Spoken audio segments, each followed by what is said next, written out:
भगवान शंकर ने सोने की लंका रावण को क्यों दी? छल कपट से प्राप्त की गई वस्तु कभी स्थायी नहीं रहती, उसका विनाश अवश्य होता है। रावण द्वारा छल से प्राप्त की गई सोने की लंका भी जलकर भस्म हो गई। रामायण में स्वर्ण नगरी लंका का अद्भुत वर्णन किया गया है। कहा जाता है कि इसकी भव्यता से लक्ष्मण इतने मुग्ध हो गए थे कि उन्होंने रावण पर विजय प्राप्त करने के बाद लंका पर शासन करने का सुझाव दिया था। तब राम ने लक्ष्मण को कहा था कि अपनी माँ और मातृभूमि वास्तव में स्वर्ग से भी बड़ी होती है। रामायण में बताया गया है कि आखिर रावण को स्वर्णिम लंका कैसे मिली। राजाधिराज कुबेर संपूर्ण ब्रह्मांड की धन संपदा के स्वामी होने के साथ देवताओं के भी धनाध्यक्ष भंडारी हैं। संसार के गुप्त या प्रकट जितने भी वैभव हैं, उन सबके अधिष्ठाता देव कुबेर हैं। कुबेर नव निधियों के भी स्वामी हैं। एक निधि भी अनंत वैभव प्रदान करने वाली होती है, किंतु कुबेर नव निधियों के स्वामी हैं। कुबेर की दीर्घकालीन तपस्या से प्रसन्न होकर ब्रह्मा जी ने इन्हें लोकपाल का पद, अक्षय निधियों का स्वामी, पुष्पक विमान व देवता का पद प्रदान किया। कुबेर ने अपने पिता विश्रवा मुनि से कहा कि ब्रह्मा जी ने मुझे सब कुछ प्रदान कर दिया, परंतु मेरे निवास के लिए कोई स्थान नहीं दिया है। इस पर इनके पिता ने दक्षिण समुद्र तट पर त्रिकूट पर्वत पर स्थित लंका नगरी कुबेर को प्रदान की। कुबेर ने कई जन्मों तक भगवान शंकर की पूजा आराधना की। पातकल्प में जब ये विश्रवा मुनि के पुत्र हुए तब इन्होंने भगवान शंकर की विशेष आराधना की। भगवान शंकर ने प्रसन्न होकर इन्हें उत्तर दिशा का आधिपत्य, अलकापुरी का राज्य, चैत्ररथ नामक दिव्य वन और एक दिव्य सभा प्रदान की। माता पार्वती की इन पर विशेष कृपा थी। भगवान शंकर ने कुबेर से कहा, तुमने अपने तप से मुझे जीत लिया है, अतः मेरा मित्र बनकर यही अलकापुरी में रहो। इस प्रकार कुबेर भगवान शिव के भी घनिष्ठ मित्र हैं।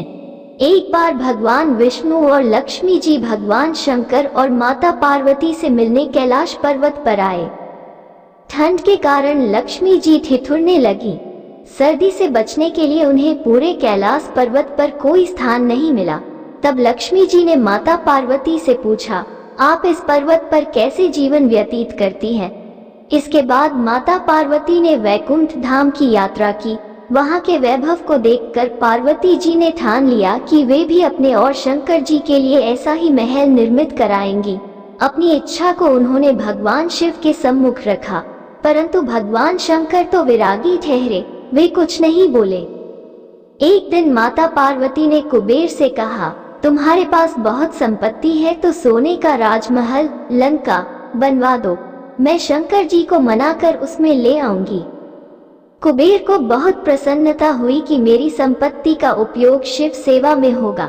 मेरे द्वारा बनवाए गए राजमहल में भगवान शंकर माता पार्वती सहित विराजेंगे। कुबेर ने अपनी सारी संपत्ति लगाकर देवताओं के शिल्पी विश्वकर्मा से सोने का राजमहल बनवा दिया, जिसे देखकर सभी देवताओं को बड़ा आश्चर्य हुआ। भगवान शंकर ब्रह्म है तो माता पार्वती ब्रह्मविद्या है।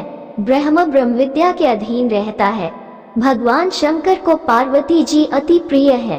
पार्वती जी जो कहती हैं, वही शंकर जी करते हैं। माता पार्वती ने शंकर जी से कहा, कुबेर ने बहुत परिश्रम और प्रेम से सोने का राजमहल बनवाया है। थोड़े दिन यदि हम वहां रहें तो इसमें क्या हर्ज है? आप तो स्वयं आनंद स्वरूप हैं। आपको शमशान में भी आनंद है, पेड़ की छाया में भी आनंद है, तो क्या राजमहल में आपको आनंद नहीं होगा? भगवान शंकर ने कहा, कुबेर ने राजमहल तो अच्छा बनवाया है, किंतु उसने अभी वास्तु पूजा नहीं की है। वास्तु पूजा किए बिना वहां हम कैसे रहेंगे? शंकर जी और पार्वती जी अभी ये सब बात कर ही रहे थे।